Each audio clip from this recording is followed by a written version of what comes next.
Press the bell icon on the YouTube app and never miss another update. Hello दोस्तों, स्वागत है आप सभी का हमारे YouTube चैनल पाटलिपुत्रा एजुकेशन में। आज है 3 जून और 3 जून से जो भी मोस्ट इम्पॉर्टेंट क्वेश्चन है करंट अफेयर्स की, वो मैं आज डिस्कस करने वाला हूँ। तो चलिए वीडियो को स्टार्ट करते हैं। वीडियो को स्टार्ट करने से पहले आप सभी से रिक्वेस्ट है कि अगर आप हमारे चैनल पर पहली बार विजिट कर रहे हैं तो चैनल को सब्सक्राइब करके बेल आइकन वाली घंटी दबा लें, क्योंकि रोज़ सुबह मॉर्निंग में आपको 6 बजे करंट अफेयर्स की वीडियो मिलती है। साथ ही साथ आपको स्टैटिक जीके और भी टॉपिक्स की वीडियो आपके बनने वाले हैं और मिलने वाले हैं। तो चलिए वीडियो को स्टार्ट करते हैं।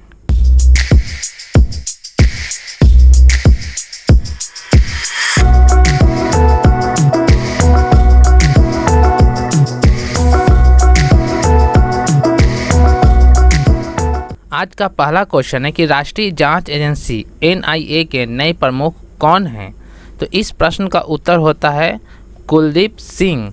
फोटो में जो दिखाए गए पर्सन है वो कुलदीप सिंह हैं। कुलदीप सिंह को NIA का प्रभारी निदेशक बनाया गया है। ये CRPF के महानिदेशक हैं। इनको NIA के पूर्व चीफ वाइस मोदी की जगह नियुक्त किया गया है। कुलदीप सिंह 1986 बैच के पश्चिम बंगाल कैडर के अधिकारी हैं। कुलदीप सिंह 16 मार्च 2021 से CRPF के महानिदेशक का पद संभाल रहे हैं। NIA के मुख्यालय की बात की जाए तो NIA की मुख्यालय नई दिल्ली है और इसकी स्थापना 2009 में की गई है। प्रश्न संख्या 2, विश्व स्वास्थ्य संगठन ने भारत में पाए गए कोविड-19 के वेरिएंट को नाम क्या रखा है? तो इस प्रश्न का उत्तर होता है ऑप्शन नंबर डी, B और C, यानी कि विश्व स्वास्थ्य संगठन ने भारत में जो कोविड-19 के वेरिएंट पाए गए हैं उसका नाम डेल्टा और कप्पा रखा है। WHO ने कोविड-19 के वेरिएंट के नामांकन के लिए एक नया सिस्टम बनाया है। इसके तहत अब WHO भारत, ब्रिटेन, दक्षिण अमेरिका समेत दूसरे देश में पाए जाने वाले कोरोना वेरिएंट के नाम रखने के लिए ग्रीक भाषा के अक्षरों का इस्तेमाल करेगा। इस नियम के तहत पहली बार भारत में पाए गए B.1.617.1 को कप्पा और B.1.617.2 को डेल्टा कहा गया है। ब्रिटेन में पाए गए वेरिएंट को अल्फ़ा और दक्षिण अफ्रीका में पाए गए वेरिएंट को बीटा नाम दिया गया है। दरअसल मई महीने की शुरुआत में भारत सरकार ने B.1.671.2 को भारतीय वेरिएंट बुलाए जाने की आलोचना की थी। इसके बाद भारत सरकार ने सोशल मीडिया कंपनियों से कहा था कि वो अपने प्लेटफॉर्म पर पोस्ट की गई उन सभी पोस्ट को हटाएं जिनमें कोविड-19 के भारतीय वेरिएंट की बात कही गई। हालांकि WHO ने पहले ही आधिकारिक तौर पर किसी वेरिएंट के नाम को किसी देश के साथ नहीं जोड़ा था। WHO की कोविड-19 की टेक्निकल प्रमुख मारिया वैन करखोव ने ट्वीट किया कि किसी भी देश को वेरिएंट खोजने और उसकी जानकारी देने के लिए बदनाम नहीं करना चाहिए। अब है प्रश्न संख्या 3, GST परिषद ने कोविड सामग्री पर कर छूट के निर्णय के लिए किसकी अध्यक्षता में 8 सदस्यीय पैनल बनाया? तो इस प्रश्न का उत्तर होता है कोनराड संगमा। कोनराड संगमा कौन है आप जानते हैं? तो इस प्रश्न का उत्तर आप कमेंट सेक्शन में कमेंट करके बताइएगा। तो मंत्रियों के समूह में कौन कौन अन्य सदस्य हैं, यहाँ पे एक नज़र देख लेते हैं। मंत्रियों के समूह में सबसे पहले हैं गुजरात के उप मुख्यमंत्री नितिन भाई पटेल, दूसरा नंबर है महाराष्ट्र के उप मुख्यमंत्री अजीत पवार, तीसरे नंबर है गोवा के परिवहन मंत्री मोविन गोडिन्हो और चौथा है केरल के वित्त मंत्री KN बालगोपाल, पांचवा है उड़ीसा के वित्त मंत्री निरंजन पुजारी और छठा है तेलंगाना के वित्त मंत्री T हरीश राव और सातवां है UP के वित्त मंत्री सुरेश कुमार। भारत का वित्त मंत्री कौन है? तो निर्मला सीतारमण। अब बात आई है कोनराड संगमा की। तो कोनराड संगमा कौन है? तो कोनराड संगमा ये मेघालय के मुख्यमंत्री हैं। तो मेघालय के बात आती है तो मेघालय के राज्यपाल हैं सत्यपाल मलिक। यहाँ की राजधानी है शिलोंग और इसकी स्थापना जो हुई थी वो 1 अप्रैल 1970 की हुई थी। मेघालय का मतलब क्या होता है? तो मेघालय का मतलब होता है बादलों का घर। तो मैप में जो आपको रेड कलर दिखाया गया है वो है मेघालय। प्रश्न संख्या 4, UEFA यानी कि European football association champion league का खिताब किस टीम के नाम रहा? तो इस प्रश्न का उत्तर होता है option number A, English club Chelsea. प्रश्न संख्या है 5, किस भारतीय को वर्ष 2021 का अंतर्राष्ट्रीय हॉकी महासंघ प्रेसिडेंट्स अवार्ड मिला?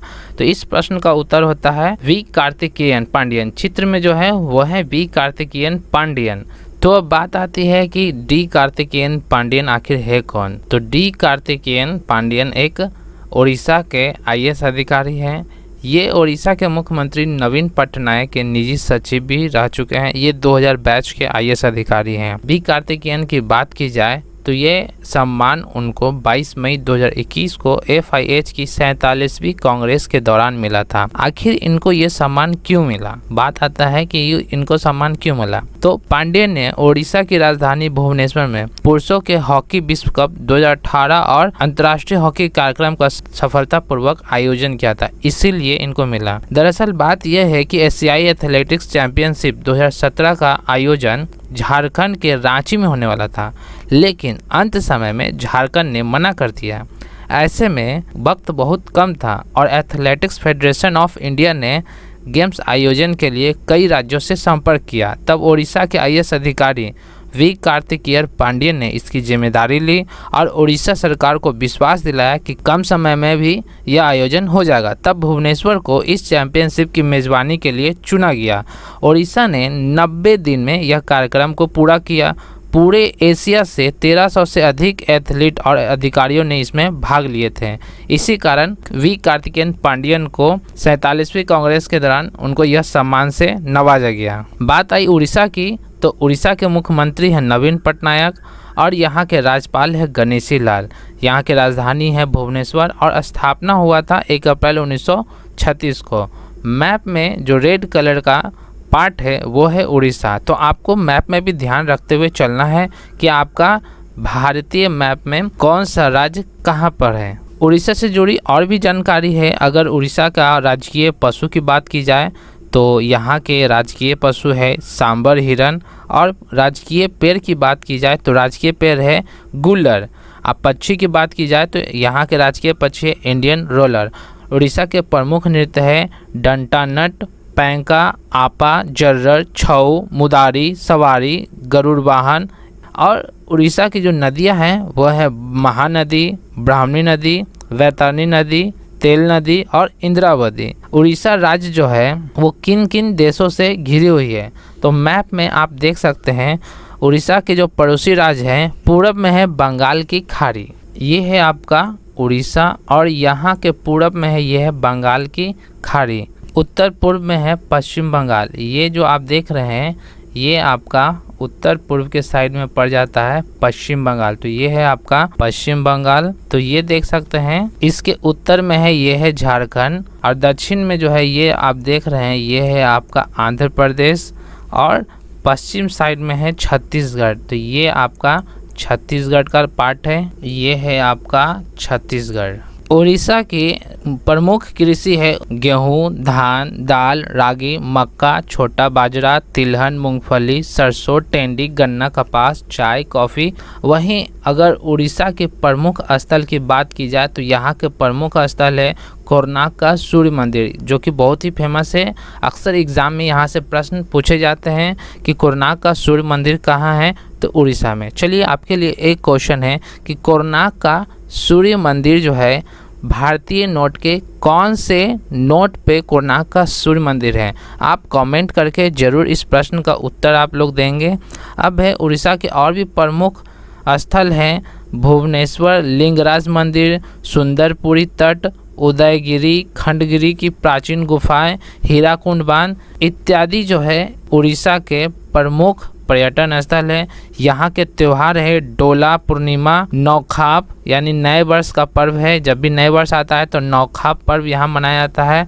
शीतला षष्ठी, शिव पार्वती का विवाह को शीतला षष्ठी कहा जाता है, तो यहाँ का ये प्रमुख त्यौहार है। रथ यात्रा उड़ीसा के प्रमुख त्यौहार है। चंदन यात्रा यहाँ के प्रमुख त्यौहार है। और अंत में कोणार्क नृत्य उत्सव यहाँ पे मनाया जाता है। तो इस तरह से उड़ीसा से रिलेटेड जितने भी संभावित प्रश्न हैं वो मैं आपको यहाँ पे डिस्कस कर दिया हूँ। तो आप जो है जितनी भी बातें मैं बता हूँ उसको वीडियो को पॉज कीजिए और नोट बनाते हुए चलिए कि उड़ीसा में क्या क्या है।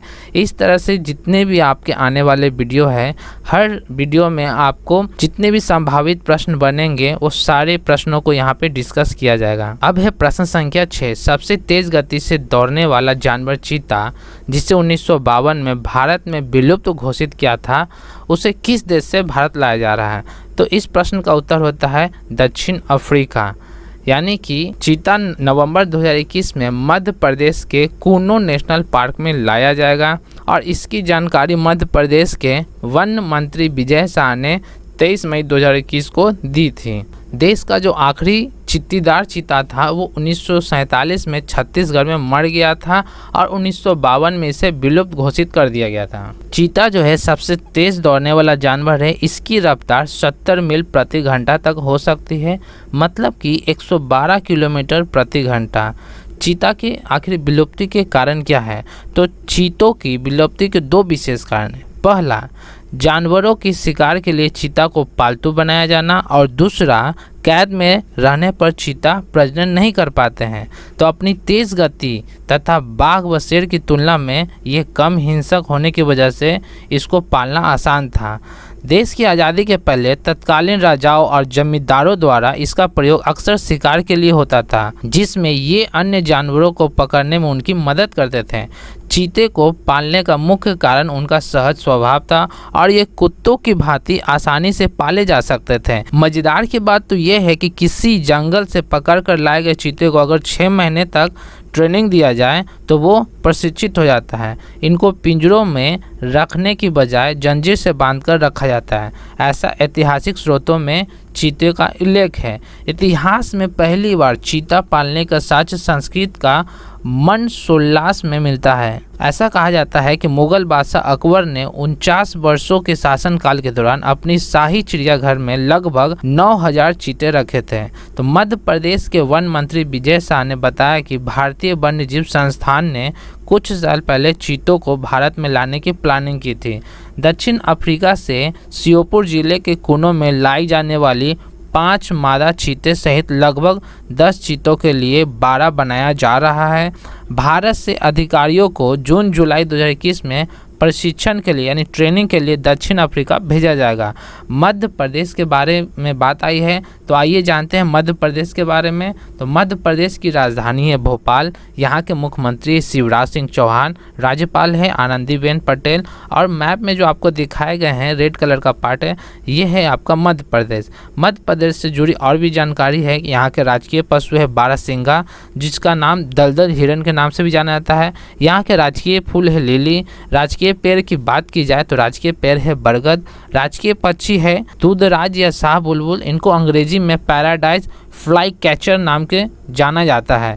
यहाँ के प्रमुख लोक नृत्य है गणगौर, मटकी, गरबा, डांडिया, बिनाकी, कर्मा, जवारा, त्रितीला, लेंगी, अहरी आदि यहाँ की ये लोक नृत्य है। यहाँ की प्रमुख नदियाँ हैं नर्मदा, महानदी, ताप्ती, चंबल, सोन नदी, बेतवा नदी, क्षिप्रा नदी और बेनगंगा यहाँ की प्रमुख नदियाँ हैं। पड़ोसी राज्य की बात की जाए इसके उत्तर साइड में है उत्तर प्रदेश, पश्चिम में है ये राजस्थान, दक्षिण में बात की जाए तो देखिए मैप आपको जानकारी रखना चाहिए। यहाँ पे मैप के बारे में अगर पूरी जानकारी रहेगी तो ज्योग्राफी से एक भी क्वेश्चन नहीं छूटेगा। तो सारे चीज़ आपको ध्यान में रखते हुए चलना है। दक्षिण में इसका क्या पड़ता है? तो दक्षिण में इसका है महाराष्ट्र। ये जो है आपका महाराष्ट्र है और पूरब में है छत्तीसगढ़। तो ये आपका जो पार्ट है वो है छत्तीसगढ़। यहाँ की प्रमुख फसलें क्या हैं वो भी आप जान लीजिए। तो यहाँ की जो प्रमुख कृषि उत्पादन है गेहूँ, सोयाबीन, चना, चावल, मक्का, कपास और ज्वार यहाँ की जो है प्रमुख कृषि उत्पादन है या यूँ कहे यहाँ के प्रमुख फसलें हैं। पर्यटन स्थल की बात की जाए तो यहाँ मेन पर्यटन स्थल कौन है? तो बुंदेलखंड मध्य प्रदेश में पाया जाता है। एक क्वेश्चन आती है भीमबेटका, जब आप इतिहास पढ़ोगे तो भीमबेटका कहाँ है? तो भीमबेटका जो है मध्य प्रदेश में है। मध्य प्रदेश के कौन से भाग में? तो मध्य प्रदेश के रायसेन जिला में आपका भीमबेटका आता है, जो कि बहुत मोस्ट इम्पॉर्टेंट ये आपका भीमबेटका है। इससे अधिकतर एग्जाम में सवाल पूछे जाते हैं। अब यहाँ पे प्रमुख स्थल और है बांधवगढ़ यहाँ के प्रमुख पर्यटन स्थल है। उज्जैन यहाँ के प्रमुख पर्यटन स्थल है। ग्वालियर, भोपाल, मंडला, जबलपुर, होशंगाबाद, भोजपुर।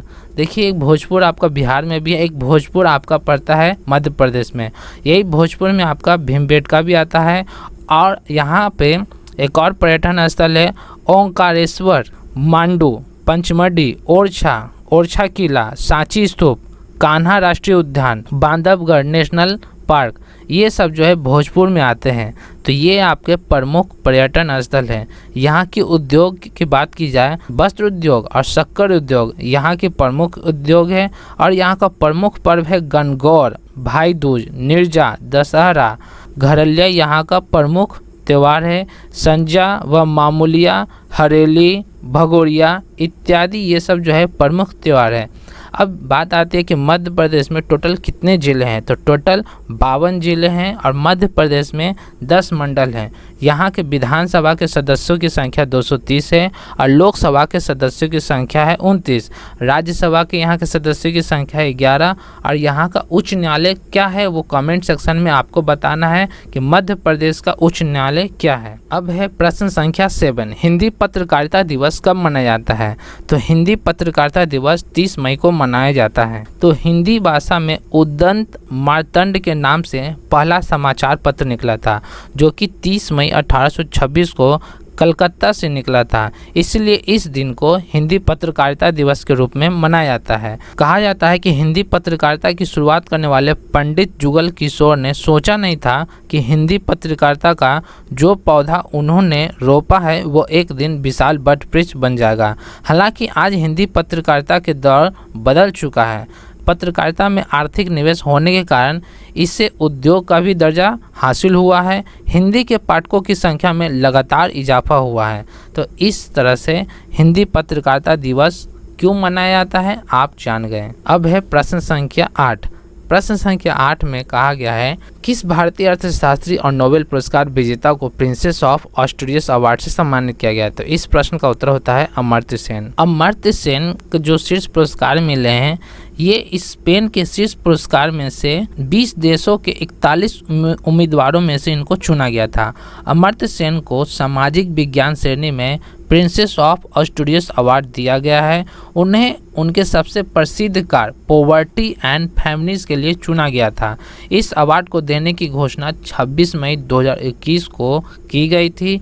27 वर्षीय अमर्त्य सेन ने अपना करियर गरीबी और मानव विकास की सिद्धांतों की स्टडी में लगाया। उनका कहना था कि भूख भोजन की कमी का परिणाम नहीं बल्कि वितरण के तंत्र में असमानताओं का परिणाम है। प्रिंसेस ऑफ ऑस्ट्रियस अवार्ड में प्रतीक के रूप में जियोन मेरी की मूर्ति और एक प्रतीक चिन्ह और एक डिप्लोमा, साथ ही 50,000 यूरो का नगद पुरस्कार दिया जाता है। यह जो अवार्ड है सेरेमनी अक्टूबर 2021 में स्पेनिश सिटी ऑफ ओविडो में होगा। अमर्त्य सेन एक भारतीय अर्थशास्त्री और दार्शनिक हैं। उन्होंने कल्याणकारी अर्थशास्त्र, आर्थिक और सामाजिक न्याय, अकाल के आर्थिक सिद्धांत, विकास अर्थशास्त्र, निर्णय सिद्धांत, सार्वजनिक स्वास्थ्य आदि में योगदान दिया है। अब भी वह थॉमस डब्ल्यू लेमार्ट विश्वविद्यालय में प्रोफेसर और हार्वर्ड विश्वविद्यालय में अर्थशास्त्र और दर्शन शास्त्र के प्रोफेसर हैं। 1998 में उन्हें कल्याणकारी अर्थशास्त्र की श्रेणी में आर्थिक विज्ञान में नोबेल मेमोरियल पुरस्कार दिया गया था। तो इस तरह से अमर्त्य सेन से रिलेटेड जितनी भी बातें हैं वो एक बार फिर से आप वीडियो को पॉज करेंगे, बैक करेंगे और बैक करके सारी बातों को आप नोट्स बना करके लिखते हुए चलिए, ताकि जो भी ज़रूरी बातें हैं, एक भी इम्पॉर्टेंट क्वेश्चन आपसे एग्जाम में आए तो वो छूटे नहीं। अब है प्रश्न संख्या 9, हाल ही में विश्व दुग्ध दिवस कब मनाया जाता है। तो विश्व दुग्ध दिवस 1 जून को मनाया जाता है। पूरे विश्व में हर साल 1 जून को विश्व दुग्ध दिवस मनाया जाता है। अब इस साल की थीम क्या है। तो इस साल की थीम है पर्यावरण, पोषण और सामाजिक आर्थिक सशक्तिकरण के साथ डेयरी क्षेत्र में स्थिरता। भारत सहित पूरी दुनिया में 1 जून को विश्व दुग्ध दिवस मनाया जाता है। तो वहीं भारत में 26 नवंबर को राष्ट्रीय दुग्ध दिवस भी मनाया जाता है। राष्ट्रीय दुग्ध दिवस पहली बार 26 नवंबर 2014 को मनाया गया था।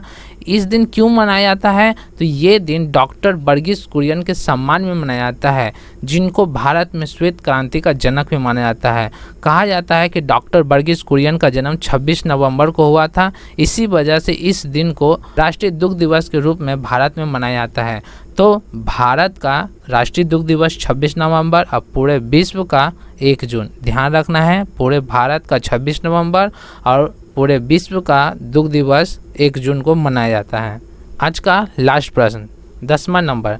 यहाँ क्वेश्चन है, एशियाई मुक्केबाजी महिला चैंपियनशिप 2021 में भारत के किस खिलाड़ी ने सिल्वर मेडल जीता है? तो चित्र में देख सकते हैं, ये है मैरी कॉम। एमसी मैरी कॉम को एशियाई मुक्केबाज में सिल्वर मेडल मिला है। एमसी मैरी कॉम 6 बार विश्व चैंपियन रह चुकी है। उन्होंने 51 किलोग्राम भार वर्ग में 23 मई 2021 को एशियाई मुक्केबाजी महिला चैंपियनशिप में सिल्वर मेडल जीता है। यह आयोजन दुबई में किया गया था और इस टूर्नामेंट में मैरी कॉम को 7वां पदक मिला है। पहला स्वर्ण पदक मैरी कॉम को 2003 में मिला था। मैरी कॉम मणिपुर की रहने वाली है। तो बात आई है मणिपुर की, तो मणिपुर की राजधानी है इम्फाल। यहाँ के मुख्यमंत्री है एन बीरेन सिंह, राज्यपाल है नजमा हेपतुल्ला और मणिपुर का गठन हुआ था 21 जनवरी 1972 को। मैप में जो आप चित्र देख रहे हैं, रेड कलर का पार्ट जो है वो है मणिपुर। इस तरह से टोटल 10 प्रश्न आपके यहाँ पे समाप्त होते हैं। वीडियो कैसा लगा आप कमेंट करके ज़रूर बताइएगा। अगर कुछ सुधार की आवश्यकता है तो अपना विचार जरूर दीजिएगा। Thank you for watching.